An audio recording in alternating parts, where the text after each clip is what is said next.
Today we will have new tutorial about WooCommerce version 10 kind of new feature, which is shareable checkout URLs. It's kind of new, but not really, because back in the days we had already possibility to add products to the cart with the URL, but let's say this is kind of new and improved version of that. So why I'm taking and making this guide is simply because there could be some confusion, with couple bits, and that is why I will clear that all out, and I will show you exactly as well how this is working.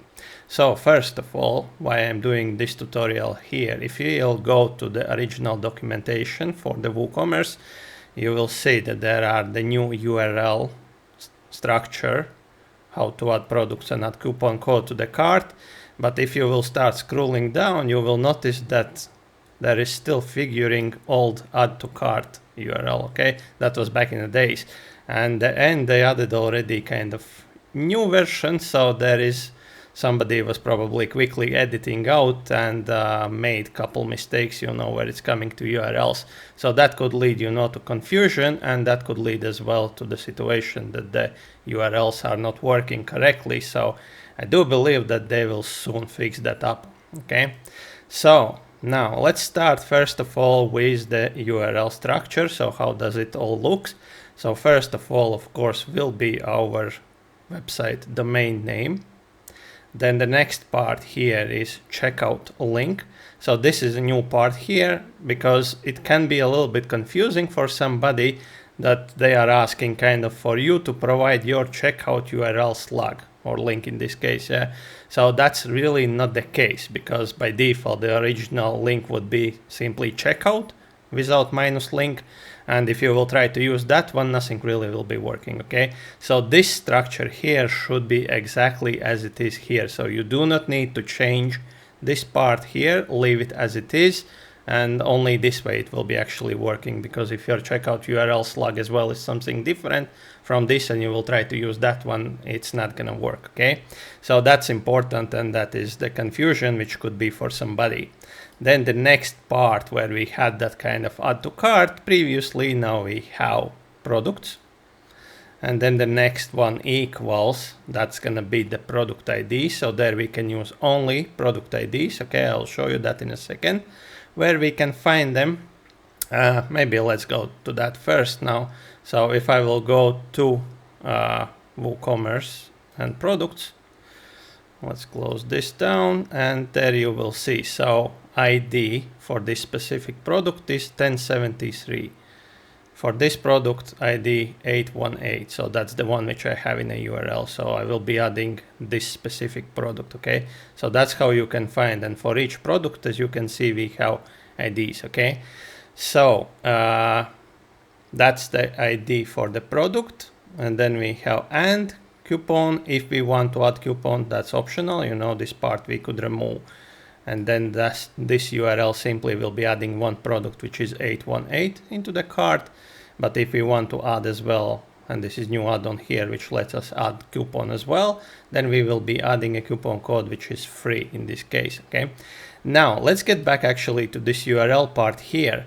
So we have in WooCommerce settings something which looks something like this, that add to cart behavior in WooCommerce settings under products. That's where you will find general tab.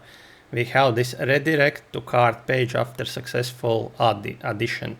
Okay, so what this does is simply when we are adding product to the cart, it will be redirecting us straight to the cart, and then we from there click next and go pretty much to the checkout page. So this new URL will be ignoring this one, because back in the days with that add to cart option, if you had this selected, even if you would put checkout page where it should land when it's adding product, if this would be selected, it would be redirecting back you to the cart instead of leading to the checkout page. Okay, so now this in the new URL, this is ignored. So that is why we do not really need to worry about this part anymore. And it's kind of good, because I like to use this redirect to the cart, because mainly what I'm doing, I'm working with websites who are selling digital products, and mainly we are adding kind of one product at a time into the cart. That is why it's kind of for user experience very good option. If you are selling multiple products, you know, physical products where people will be adding multiple items as well to the cart, then maybe this is not the greatest option, you know, to redirect them to the cart, then keep them on a product page where they can still shop, you know, and add more things in.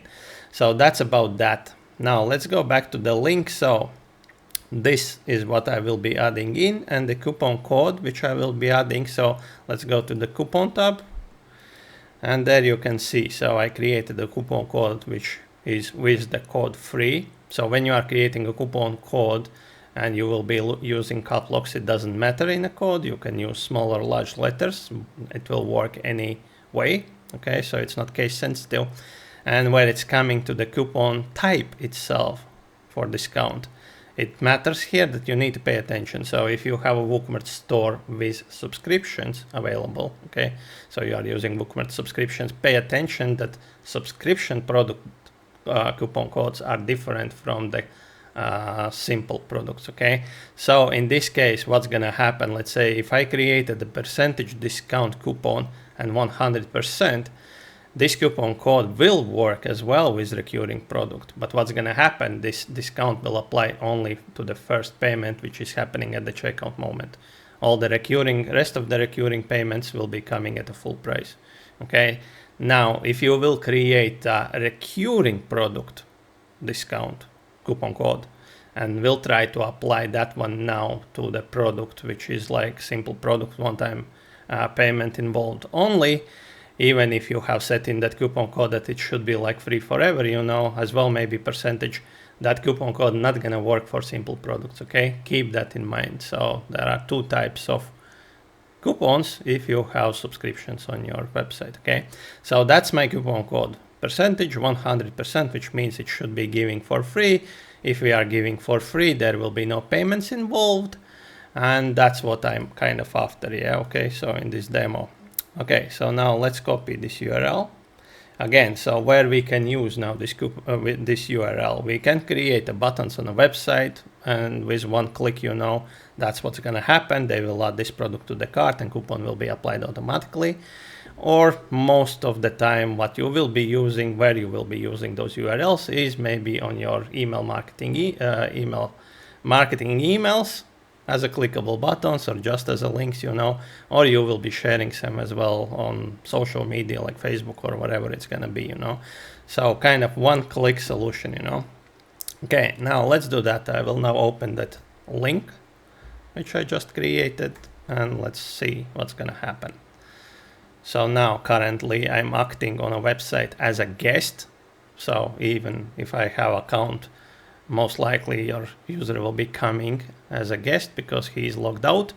WordPress is logging out after time users, you know, even if they have been logged in the past. But now what's happening here? So it's asking me if I'm returning customer. I can click and log in, okay? So if I will try to register a new account and will use exactly the same email address which I have already registered, the system of course will complain and let me know that I have account already on this website, and it will offer me to log in. We have still of course possibility as well add a coupon code, okay? So in this case, of course, we are using already URL which is adding product to the cart and applying coupon code. So that's the product which I just added to the cart. And that's the coupon code you can see here, which is removing my 22 euros. Okay, so our coupon code was 100%.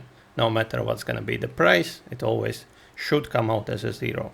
Now, just because prices are 0, as you can see, we are not taking any payment information, nothing.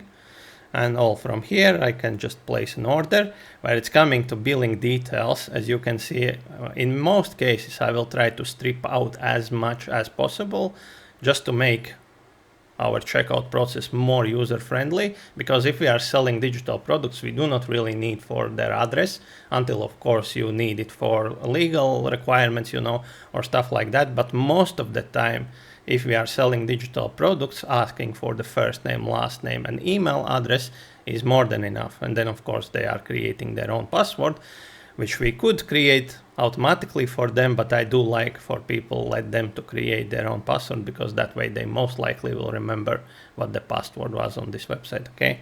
Now, in some situations, some payment gateways, especially where it's coming to card details, they need as well field which is country. So if you have a payment method, Stripe will add automatically, but I know that there are different other payment gateways which are using card, and if you're not gonna be displaying in the billing details your country, kind of country select option, the card payment not gonna work. Okay, so that is important as well. Now, I'm not gonna proceed to the checkout. Let's go to the cart. Now I will remove this product from the cart. That will remove everything, and let's go now and paste in once again the URL, and now I will show you. So let's say, like I said, in my case, what I'm doing, I'm selling one product at a time. That's even selected in my product settings, that I'm allowing only them purchase only one product at a time, which is, like I said, for digital products. It's fine if I'm selling courses, if I'm selling like PDFs, we do not need to let them check out with two products or something like that, because at the end of the day they anyways will get only one product, right? So if that's not the case and you are selling physical products where you need to increase, or maybe there is in some situations digital products where you would like to increase maybe one-on-ones or something like that, so that you can do as well in a URL.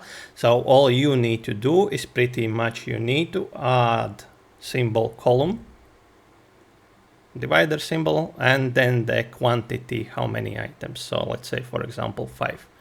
Then your URL will look like this. Okay, so 818 will be product ID, then the column symbol, and the quantity 5.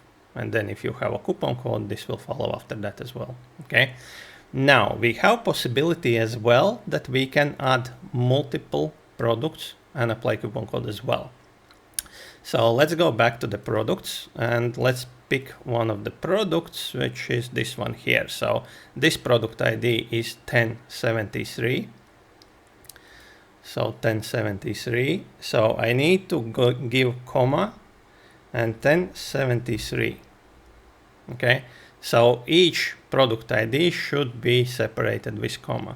So if I would like to another one, I can put again comma and again another product ID. Okay, so that's how it's gonna work if you are using variable products, simple variable products, or variable subscriptions. Then in that case, if you are looking for specific variation, you're not gonna be providing a product ID number, but you will be going inside in a product where you have variations, and you will be using variation ID in that case. Okay, so in this case, buy now variation would be 1048, or 3 monthly payments would be 1049.